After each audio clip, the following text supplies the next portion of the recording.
Welcome, everyone, to SI Media with Jimmy Traina. Thank you for listening and watching on YouTube. On this week's show, we have WWE icon legend Stone Cold Steve Austin.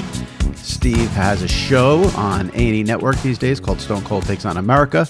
We discuss that, and we discuss a variety of things from his career, reminiscing. We do some old school WWE, new school WWE. He weighs in on Roman Reigns and Cody Rhodes. Talks about his iconic Austin 316 shirt, the biggest pop of his career, and some other fun stuff. And then following Stone Cold, we have Sal Licata and Traina Thoughts as we do each week to close out the pod. So check that out. If you've missed any recent episodes, check them out in the archives. We had NFL Vice President of Broadcast Planning, Mike North, on the pod last week. I got a lot of feedback from people who really enjoyed that. Mike North is one of the main people in the NFL office who puts together the NFL schedule. So we went through a bunch of things about the 2023 schedule, and the feedback was great on that. Mike Breen, the voice of the NBA, was on the pod 2 weeks ago. Ian Rappaport from NFL Network 3 weeks ago. Rich Eisen 4 weeks ago. So those are all up on YouTube, and they're all on Apple and Spotify, so check those out. All right, let's get to this week's show. Stone Cold Steve Austin, followed by Traina Thoughts right here on SI Media with Jimmy Traina.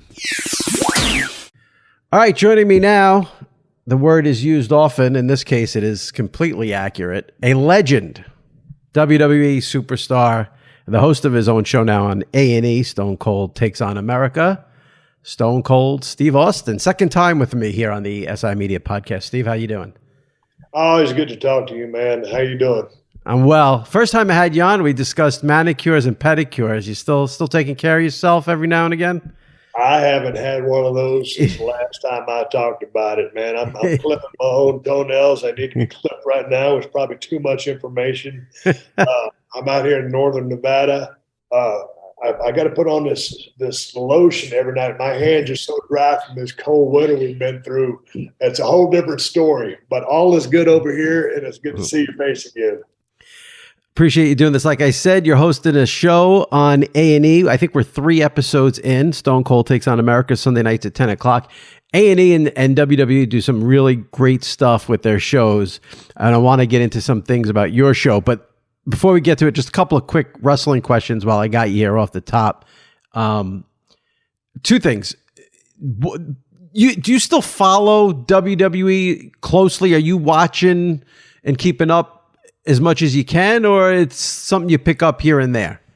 As much as I can through social media, and I don't hardly do any social media. I'm a little bit more active on Instagram, but on the wrestling side of it, of course, I follow them, so I'm able to keep up with a lot of storylines or at least quick segments.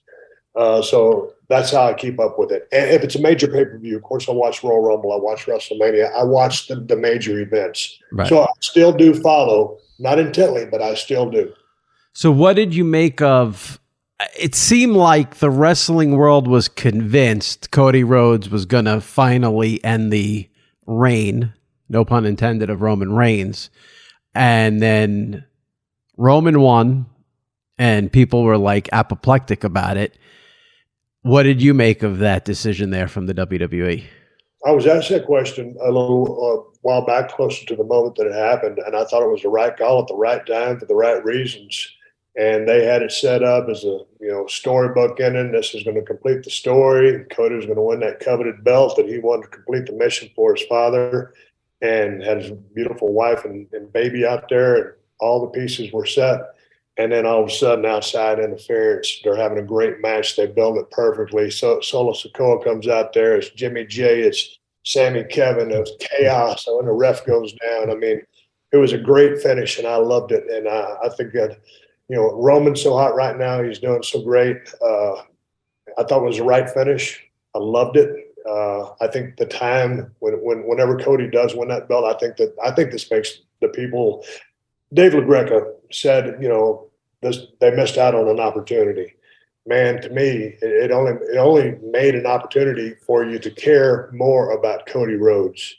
And I give that kid so much credit for leaving WWE, going and doing what he did, coming back, and then fighting through an injury and coming back to performing in a magnificent match on a grand stage. So I thought they got it right. Yeah, it's funny. At the time, I was kind of I like both guys because both Roman has been on this podcast like 6 or 7 times, and Cody was on right before then. And I really liked them both a lot. And I figured, the Cody story is a nice story, and I thought maybe it's time. And then when I thought about it after the fact, the WWE definitely has something here with the 1,000 days as champion. When you think about it now, looking back at WrestleMania, why wouldn't they go a little longer to get to that 1,000 days? So I got it from that same. I had to ask you. I mean, listen, there was no one bigger and hotter than you in WWE history. Do you remember what your longest reign was? Wasn't very long. Really? It wasn't about title reigns. This, I think, this because they have something so special with Roman. I don't think they intended on it being a 1,000-day reign, whatever it is right now. But the young man, has just put the pieces together so good, and he really struggled because when Vince kind of chose him, and they were writing him some bad stuff, and he had to find himself. And in some ways, kind of like The Rock, when The Rock first came out, man, he was this good-looking guy, and people just said, "Oh no," and turned into one of the hottest acts ever. So then all of a sudden, Roman starts evolving, and he finds himself, and then all of a sudden, one thing leads to another. It's like, holy cow, we're 1,000 days in, so this is special. And I know 3 years ago they weren't saying we're going to get 1,000-day run on this kid. No, it didn't happen like that.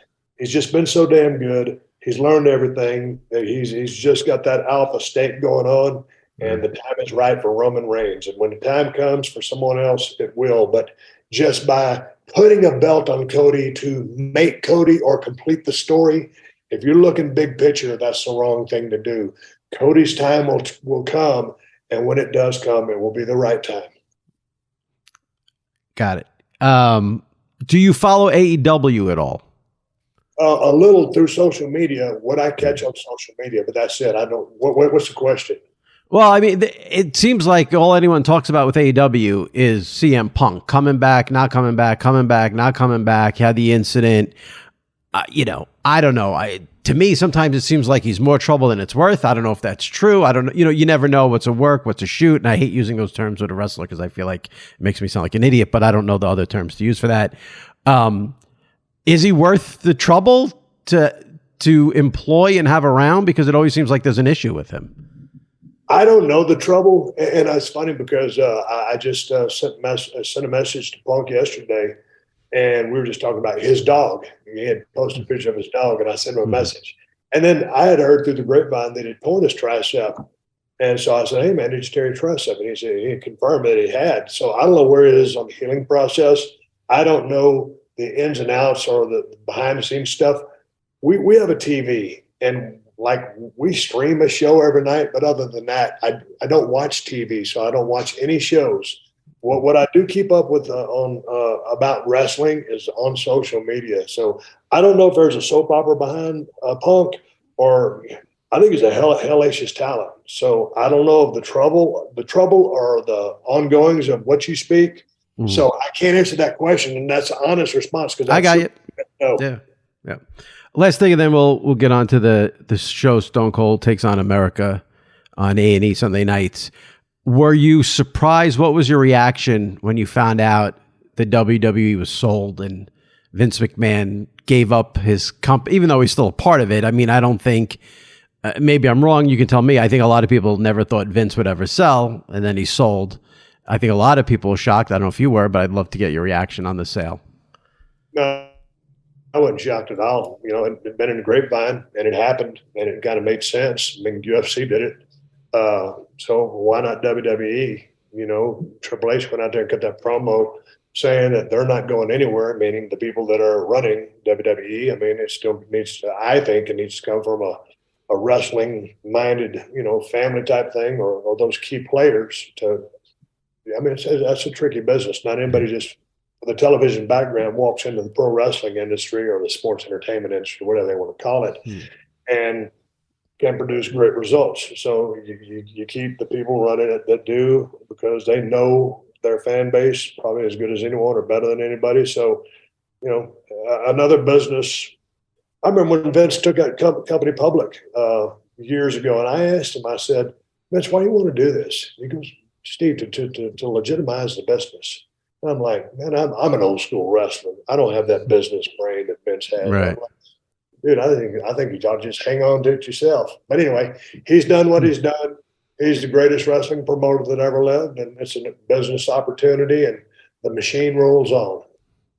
It is a machine. You've become a machine in your post wrestling career too. I mean, I've always said, I think you're a phenomenal podcast host. The way you ask questions, the show you did on WWE Network, even I loved your interviewing style. Now we've got A&E here. Stone Cold Takes on America. Well, I'll ask you a couple more wrestling questions before we wrap. But tell everyone what the show's about, what they can expect from the show, and what you're doing here with A&E on Sunday nights at 10 p.m. Eastern. Well, just to talk about how the show came to be. I got a phone call from a colleague that used to work at USA Network, and she asked me, and she said, "Hey, you interested in doing anything?" I said, "Yeah." I said, "What do you want to do?" And she goes, "Let me get back to you." And she called me back, and she said, "Hey, man, what about doing a show where you go out and do things that you've always wanted to do, a bucket list kind of show?" I said, "Sounds good." And so we partnered up with A&E. And so in some of these activities, it's not all stuff that was on my bucket list. Some of it would be stuff that I never thought in a million years I would do. So then why do it? But, when you combine all your different ideas, you come up with the show. And, one of the things was when they greenlit this show, they greenlit this show in the dead of winter. And my wife and I said, well, surely they're going to wait till spring. Like right now would be a great time to start filming this show because of the weather. The grass is green outside and the days are long. The weather was cold and the days were short. We lost light fast. So we were fighting against a lot of obstacles, but and combining all the ideas, you have some adrenaline and testosterone filled adventures, which are right up my alley. And then you have some other things that are fish out of water, which in some people's minds can make for interesting TV. As we're going into, I think, episode 4 next week, I think in about the next week or two, I'll start finding myself in the show because although it's called Stone Cold Takes on America, I'm not being Stone Cold. I'm being Steve. And so some of those fish out of water segments for me were extremely painful. And they say, hey, man, being uncomfortable makes you grow as a person. I've grown enough. I don't really care to be uncomfortable. But clearly, some of these segments, I was out of my league and uncomfortable. Yeah, people say you got to step out of your comfort zone. I'm always like, why? I'll stay in the comfort zone. I stay in it, yeah. Yeah, and life's too short to be out of your comfort zone. I think a lot of the best, goddamn Jimmy, a lot of the best moments in that show are going to end up on the floor because that was me, and the crew. I had about 6 people in that. I drove every single mile of every single trip and slept in a hotel only one time. I slept in that RV the whole time we shot that show.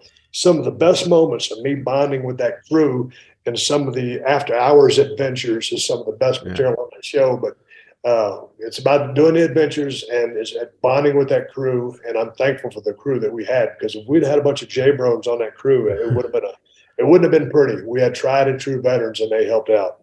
Out of everything you've taped so far, what moment had you the most nervous? What activity or challenge or what was the single most nervous Stone Cold has been filming that? Steve has been filming that show.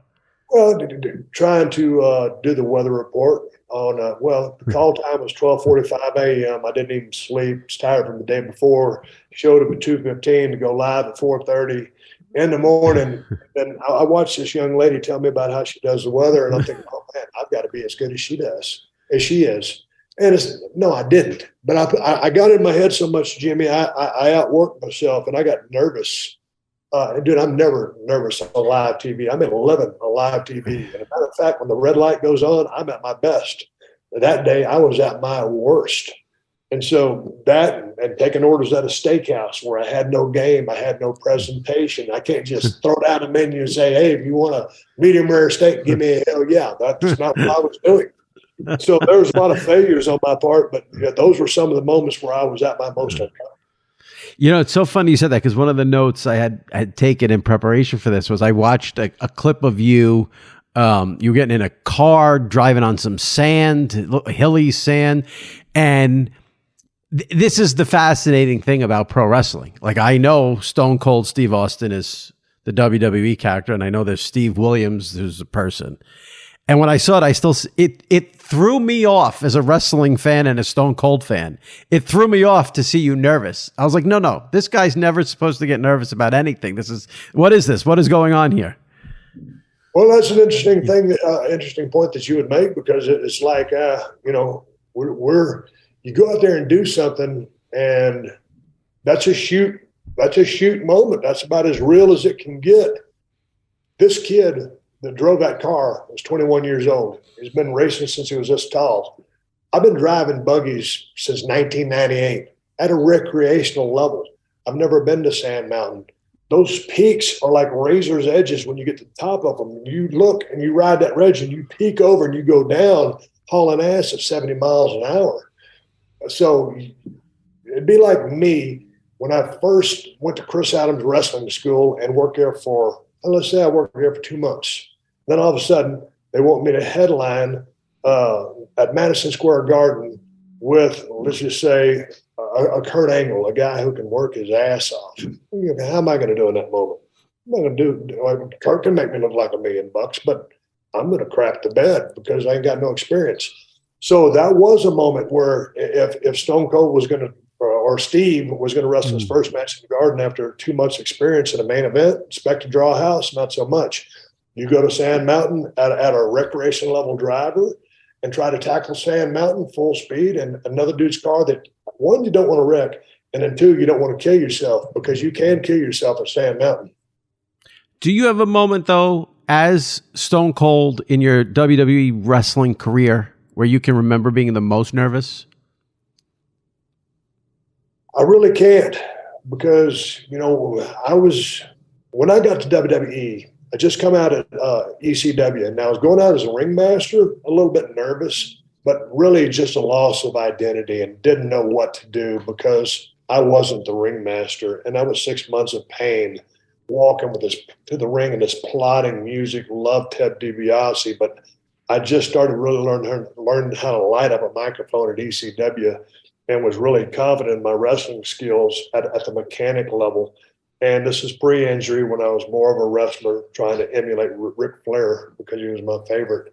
But no, I really can't remember my most nervous. The biggest moments, I was always ready the most. Yeah.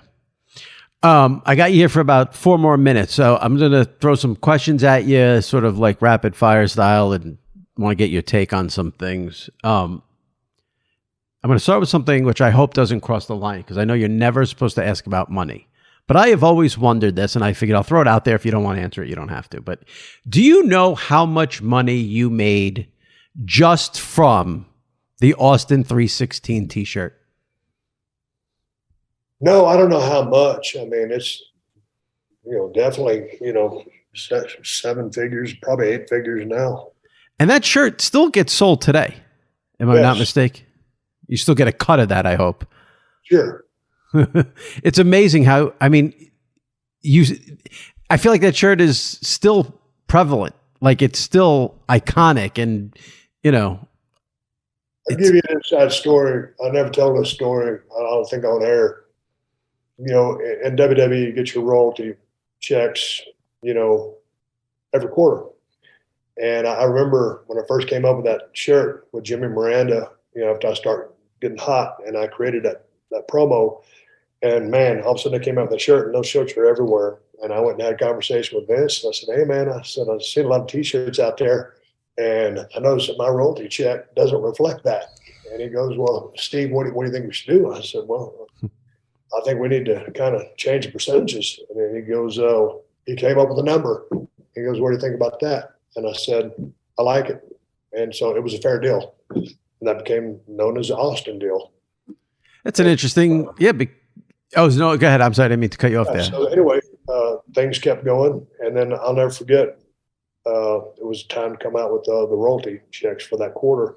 And Vince wanted to hand deliver this one to me, because he handed it to me. He goes, "Steve, I'm just giving this to you because I've never given out a check like this before to anyone." And I looked at the amount, and it was an amount, but he wanted to hand deliver that. And, based on the amount of T-shirts that sold with the percentage, that was a special moment. And I really prided myself on being able to sell merchandise, because when WCW didn't see me as ever being a star, I figured like, hey man, I never was the chosen one. And through working my ass off and trying to find an identity, I finally did. and I became a marketable entity.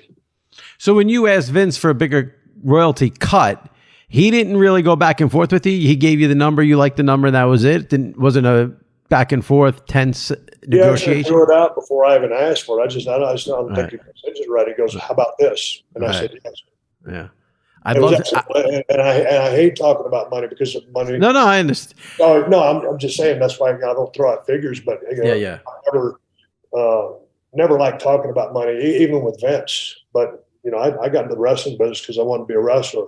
But you've got to do as good as you can for yourself, and that's what it's about. I'm curious. Right before we started, you told me you were doing some other press today, and this was your last interview of the day. Is there a question you're sick of that you hate getting asked? No, because no one has ever asked. No one today asked me, "Hey, how did you invent the name Stone Cold Steve Austin?" Right. I've told that story since I've been telling that story with the tea, the hot tea. If people don't know that one by now, it's just I don't know. I'm thankful to have the career that I've had, but I guess it's kind of like a famous rock band singing their hit song for the 16th millionth time. So proud to sing it, and I'm proud to tell the story, but I'm kind of tired of telling that story. Yeah, I'm sure. You may have gotten this many times before, but I know wrestling fans debate this. I'd love to hear it from you. What would you say was the single biggest pop of your career? Coming out to help Mick Foley win that championship belt, where they had all the DX guys sit around there. It was mayhem. They were really screwing Mick over, and I came out there with that chair, and you got to understand that whole show was built to make that moment happen. I got some great pops in Toronto coming up to Skydome. I mean, that was electric, but they built that moment and that story was for those talent out there. It was for them as well, but built for that pop for Stone Cold. Well, I mean, I don't think you build it for the pop. You're building it for the timing. The people are going to pop like they do, but people were so ready to pull the trigger because they knew something had to happen. And I was the right thing to happen at the right time, set up by the work that those guys had put in. Can you even describe to the typical Joe Schmo person like me, like what that's like when your music hits, you come out and that pop is what that pop, like, is it like your body is just like in another place? Are you focused on what you have to do? Like, can you even describe that moment? It's kind of a thing you think of in the back of your mind because because you're focused on what you got to do. But I can only tell you how I do it. But if someone else tell you they did it differently, I probably wouldn't believe them. You live and die by the way those people respond every single time you go out there. If it don't affect you in some way, you're disconnected, discombobulated, or don't know what you're doing. Some people go out there and, might not get the reaction, so you might not see them sweat, so to speak, but you're living and dying by that. And to give you an example of what it's like, I don't know what it's like. It's the biggest thrill that you could ever experience in your life from a satisfaction standpoint of people being happy to see you, or by the same token of if you're getting booed at a magnitude of that level, that's the desired response that you're trying to accomplish. And so you accomplish it due to the fact that the people are ready, willing, and able to participate. It's like getting struck by a lightning bolt, and I mean that in a good way. Yeah, for sure. I know I got to let you run. Last thing here, we've seen you come back last couple of years, do a couple of things with WWE. Would you ever consider either doing like commentary, becoming a manager, or you don't want to do any like full-time stuff with the company ever again? I don't know. Right now, just off the top of my head, I say no, because I don't want to put the time into, living my life back on the road again. I rode that road hard. I lived the lifestyle, and I worked my ass off. I put my body on the line and I ran hard. And now I'm at a place where I'm still living life. I started, racing due to the fact I met some people on this show. I started racing side by side. I worked with Kawasaki Motorsports. That's about as much traveling as I want to do, is going to races on weekends and stuff like that. I'm happy where I'm at. I'd always entertain what any kind of business offer, but I spent enough time on the road, and I'm picking and choosing, and I still want to work, and I still want to be productive. I'm in the beer business. I've got 3 beers in the market with El Segundo Brewing Company. I work with Kawasaki, and I've got some other private ventures that I'm into. So I don't want to get out on the road again. I've been there and I did it, and I ran hard. Yeah, it was a hell of a run. Speaking of working hard, Stone Cold Takes on America on A&E every Sunday night at 10 p.m. And then obviously you probably get it on the A&E app and all the streaming services. Seems like nobody watches TV live. But I love those A&E Sunday nights. I think they do such a great job with those biographies too, the rivalries, all those shows on A&E. If you're a wrestling fan, I cannot recommend them more. I think they do a great job with all of those. So I appreciate the time. Be well, and hopefully we'll see you somewhere here in the WWE with an appearance, maybe SummerSlam, next WrestleMania. We'll get you back in the mix for something, I hope.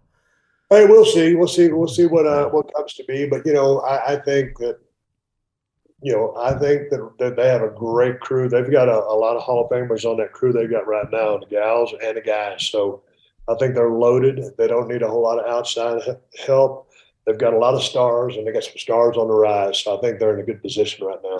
Yep. All right. Thanks, Steve. Appreciate it. Be well. Always good to talk to you. All right. Take care. Take care, man. All right. Joining me now, as he does every week, for our Traina Thoughts segment from WFAN Radio, SNY TV in New York, my buddy Sal Licata. Sal, how's it going? Not bad. Pretty good. How are you? Sal put on an extra tight T-shirt for the YouTube audience, showing off the jacket. Summer bod. Summer. You got the summer. Your Memorial Day's here. Sal busts out the guns. Rocky. Yeah, no. Look at that. Memorial Day. I've been putting the work in, trying to get back. You've been working out. Clearly. The pandemic ruined me, and then the overnights and the birth of my daughter made it even worse. And I'm finally starting to have some time to go to the gym again. I feel good. How often are you going to the gym? I would say at least 3 days a week. Really? Yeah, and that'll change. Sometimes 4. Usually, I like to go 4 days a week if I could, but that'll change soon. Probably when I go back to the overnights in a couple. It's weeks. showing. It's showing. Sal's ready for the summer. Thank you. Yeah, but you didn't really gain that much weight during the pandemic. Give me a break. I did. No, I probably am down 15 pounds. That's which good. is a lot, right? I mean, for me, I think I was like 2 something, maybe a little over 2. So, well, what do you think you gained during the pandemic? About that. I would say about that. Maybe a little bit more, but probably that. I was home every day, not working. You know how it is. Like, and I would drink more. Well, everyone gained weight during the pandemic. They said. So. I was out of work, and the work that I did have was from home. But a lot of the days I just didn't have anything to do. So I was like, oh well, what the hell? I'm going to sit around here. I might as well, drink or eat. Or it sucked. I couldn't go to the gym. So remember those days? Oh yeah, it was rough not going to the gym. Yeah. The pandemic. Yeah. Let's see. Where do we want to begin for this week? Well, let me start with this because we have not discussed this. I haven't talked to you in a few days, so you don't even know this, I don't think. But on Monday night, for the first time ever, I went to the Sports Emmys. Wow, I did not know this. I know. I thought we were friends. Well, I knew you were every time I wanted to let you know, I know you're on the air and I don't want to bother you when you're on the air. I actually heard you talking about how you're not going to be a Knick fan if they retire Carmelo Anthony's number, so the truth is this, I did not, so they had a quote unquote cocktail / reception festivities for 2 hours. And then the show begins. I left before everyone said don't stay for the show. The show's really long. And when I got invited, I made sure to know if I have access to people at this cocktail reception. So they said you do. So that was I saw a lot of people who have been on this podcast. Right. Saw Rich Eisen and had a conversation with him. Saw Iron Eagle and Bill Raftery. Spoke to them.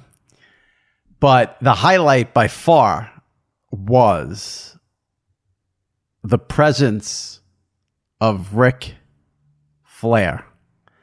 He was there? There was an ESPN documentary on him that was nominated for a Sports Emmy.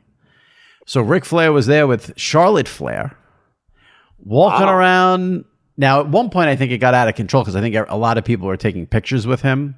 I didn't do what we did at Larry David when we took the picture. I learned my lesson, so I didn't take any pictures. Asked for a picture, yeah. But at one point, my good buddy Kyle Brandt was there, and because he was nominated, he did some great work for NFL Network with a documentary on the Ukraine situation in football, and he got nominated for his work on CBS and the NFL Today. So I was talking with Kyle, and we're having a conversation, and Ric Flair just is walking towards us, and Flair looked like he was looking for someone. He was like searching the crowd, but he did this no more than 3 feet from me and Kyle. And I said to Kyle, you get a little jaded in this business because we have on, he interviews all these people. He's interviewing NFL. I mean, he's interviewing Aaron Rodgers and all these guys. I'm interviewing.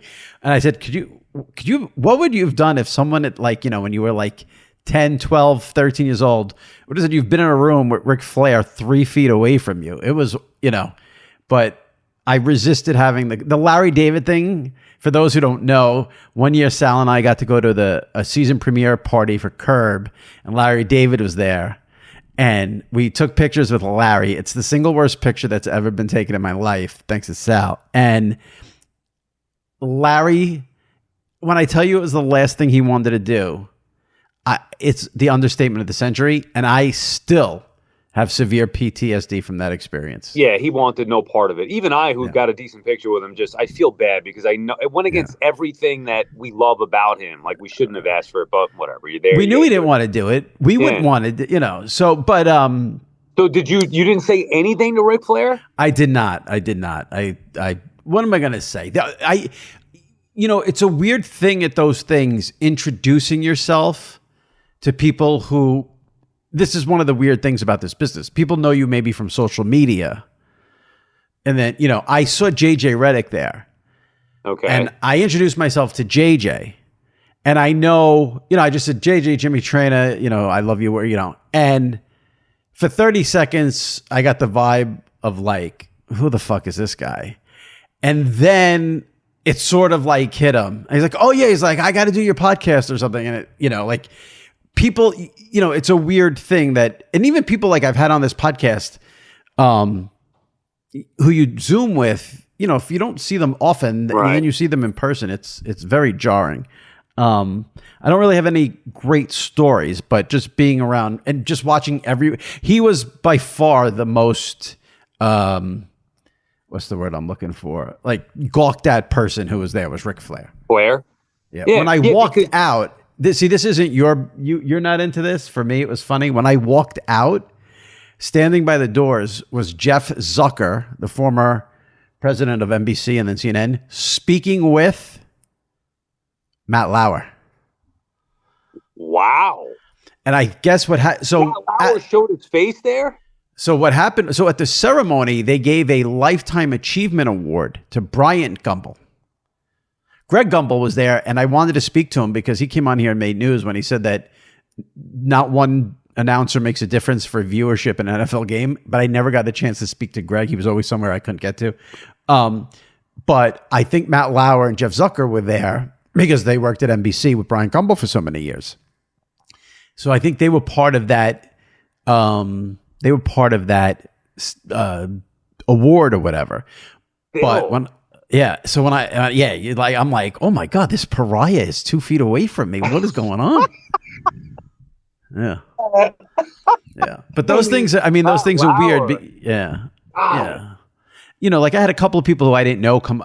I'll tell you one thing I'm horrific at. I really have to, I got to make this a priority. I have got to get better at remembering people's names. When I get introduced to someone, I am so bad at that.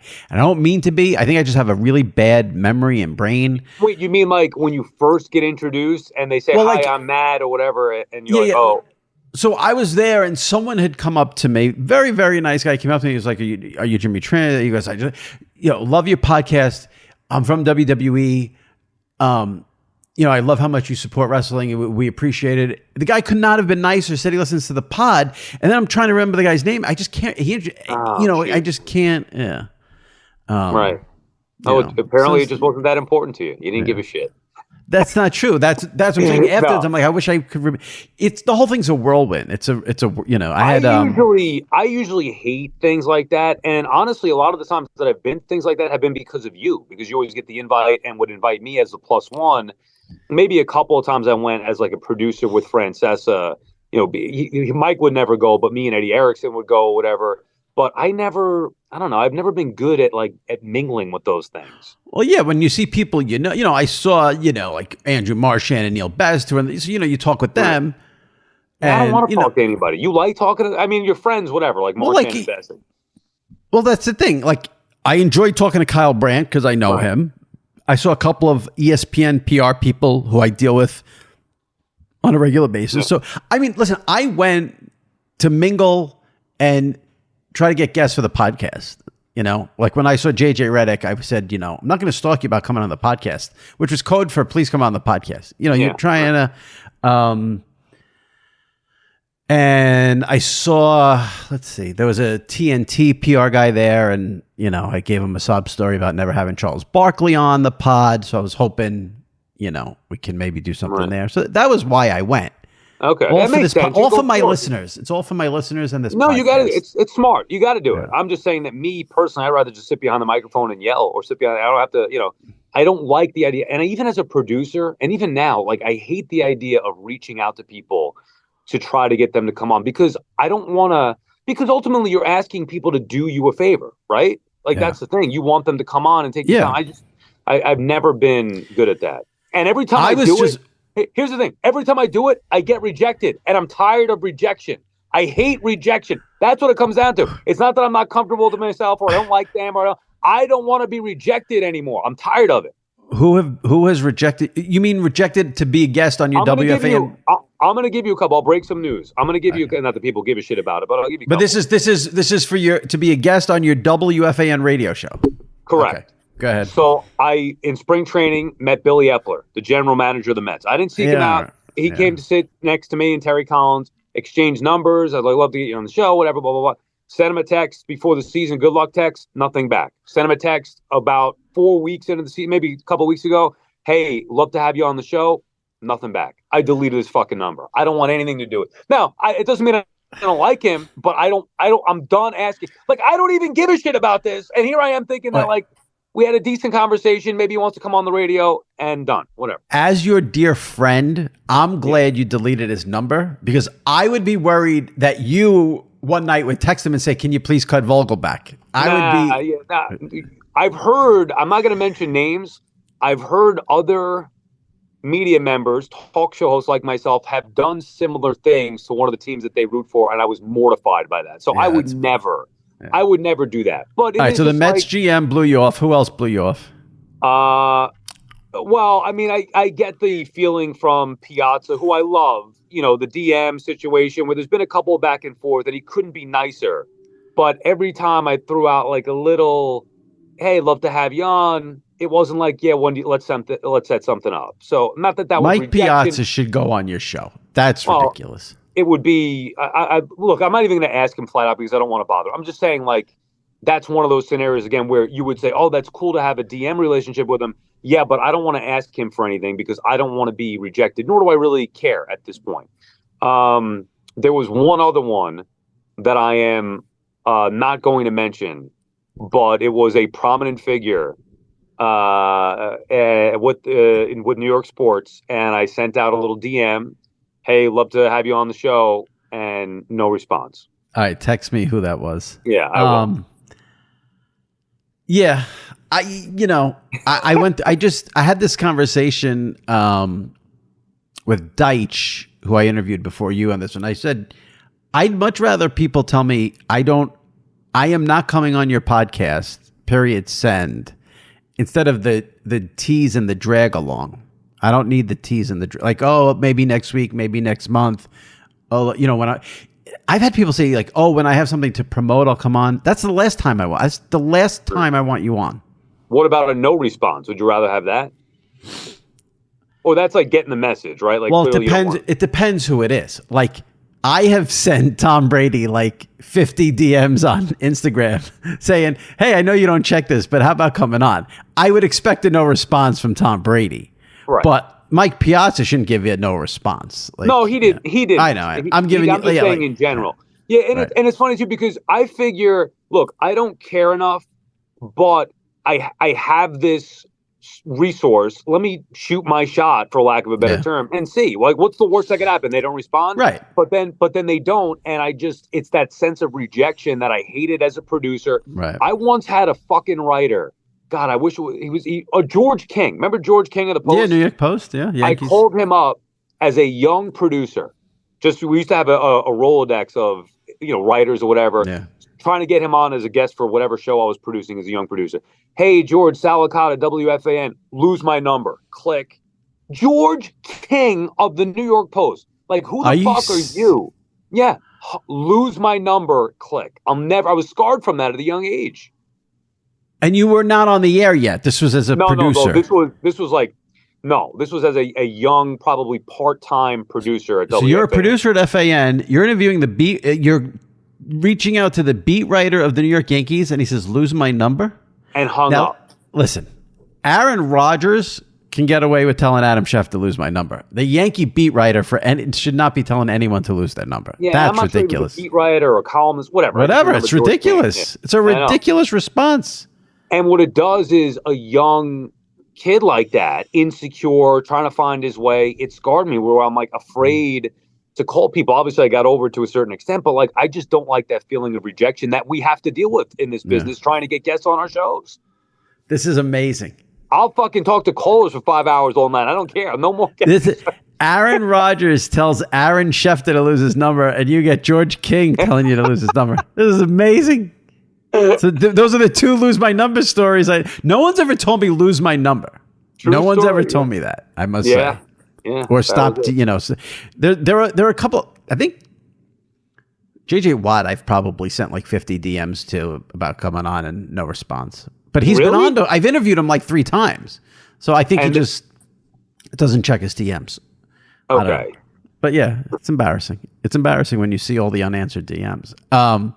Speaking of Aaron Rodgers, I was surprised that he was a big Jersey Shore fan, and then I said to myself, I bet Sal's a Jersey Shore fan.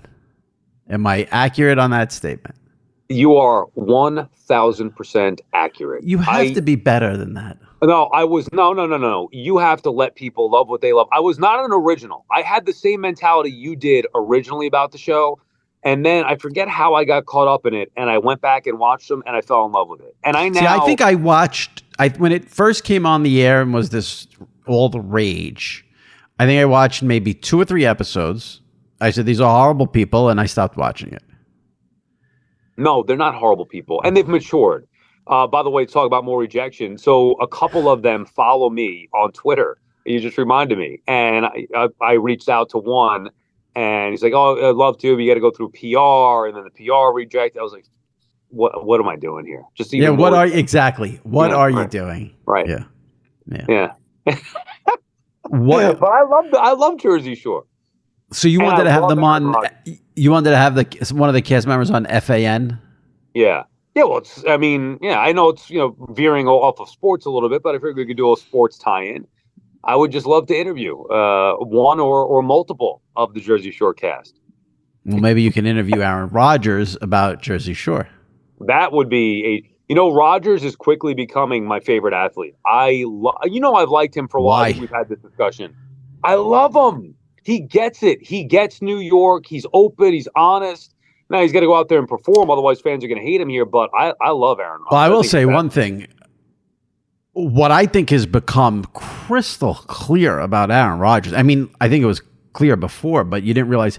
I mean, he really hated Green Bay. Oh my God, because he'd go on McAfee every week, and he came across as the most miserable human being on the face of the earth. His demeanor, his mood, the way he spoke. He comes to New York, and he's basically Mr. Rogers.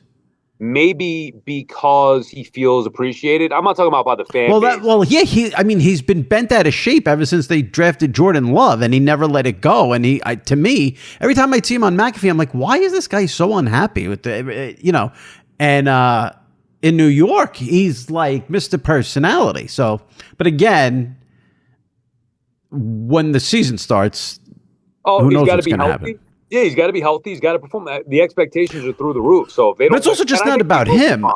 It's also just not about him when the season starts. I mean, you need the coach to be able to coach well. You need to avoid injuries. He's going to take the brunt of the blame. Like people are going to be like, why did we trade for this guy? He's 40. He's over the hill. Well, I think even you have to. He's good. They lose. It's going to be a problem. Well, that's ridiculous. That shouldn't happen. I mean, if he plays well and they lose, he should not be taking the brunt of the blame. Yeah, you know how it is, though. Yeah. We'll see. I do think people, though, are going to... I mean, I think people are underestimating how hard the AFC is, but that's a topic for another day. The other thing I wanted to mention, I am sort of neutral on Taylor Swift. I'm not like one of these crazy Swift fans. I think you have to respect her career no matter what. She has a few good songs that I like, but that's sort of... But I saw over the weekend... She did a concert at Gillette Stadium or Foxborough, whatever it's called, where the Patriots play. I can't keep up with the names. It was a monsoon for 3 hours, and she did her whole show. The reason I know this is because there was like 5 billion videos on TikTok of this. And one, I could not have been more impressed that she did the whole show in the monsoon. And two, I said, I got to ask Sal in the pod, would you ever... stay 3 hours for a concert that was in rain the entire time from start to finish? My initial gut reaction to that is absolutely no freaking way would I do that. If Eminem played at Chase Stadium tonight and you had tickets and it rained the whole show, you stay the whole show, you leave, what's the move? I mean, and just get rained on. If he's there, I'm probably not leaving. I'm not talking about him specifically, like whoever I went to see the show. And yes, it would have to be somebody. I want to be clear. This was not just rain. This was full-blown monsoon. It was unbelievable. How did she perform unaffected by it? I don't know. That's what I'm saying. It was amazing. She just kept going. If the concert, I guess, wasn't impacted by it, and it's, I'm assuming warmer weather, like monsoon, cold weather. It gets to a point I don't know if it was cold. I don't know how cold it was. But yeah, when I saw some of the videos, she's at the piano, playing the piano. The rain's coming down. She's singing. I'm like, how is the microphone? I guess the microphones are waterproof. Right. Or who knows? But I'll send you some of the videos. It's the visuals of it are crazy. Yeah, I don't know. I can't answer that question without being in that spot. But you painted a scenario where if I'm really looking forward to going to see Eminem or whoever it may be, and it starts to rain or a monsoon, and you have a couple of drinks, suck it up and get through it. It's an experience, I guess. I guarantee the people who went through it and stuck it out now look back and say that was awesome. Yeah. See, for me, I was thinking about it. I think for me, if I was there, if I got there, I'm staying. But I don't know if I'm getting there. Like if you say to me, if I have tickets and you say it's going to rain all night, I might say, well, I'm not going to go. Right. If I made the effort to go, I don't think I'd ever. I don't like to leave. I'm not a leave early person. So. Even a game? I mean, if it's 10-1. I left the game the other day in the 6th inning. It was a great game too. I just don't. What was the score? Don't even remember. I think the Mets were up like. Could it be 3-0? The Mets were. 3-0 in the 6th inning, and you left. Yeah. I left in the 7th inning. I don't want to sit in the traffic. It's a Sunday. It was like I took my mother for Mother's Day. It was me and my mom on Mother's Day. The hour there, hour plus there. Then you're there an hour early. You're there for the game a couple hours, the hour back. It's a long day to be committed, I mean, I need to wrap this up because this has been going so long. Poor Shelby's. But you just, I have 5,000 things to say and questions about what you just said. Yeah, all, the baseball games are like 2.5 hours this year.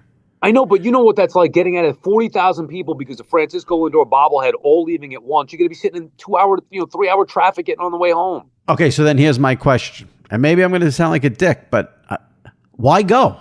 Correct. Why go? Because I foolishly told my mother that, hey, you know what, Ma, you want to go to a game? I'll take you to the game. We'll go to the game. It's fine. And How did your mother feel about you leaving early?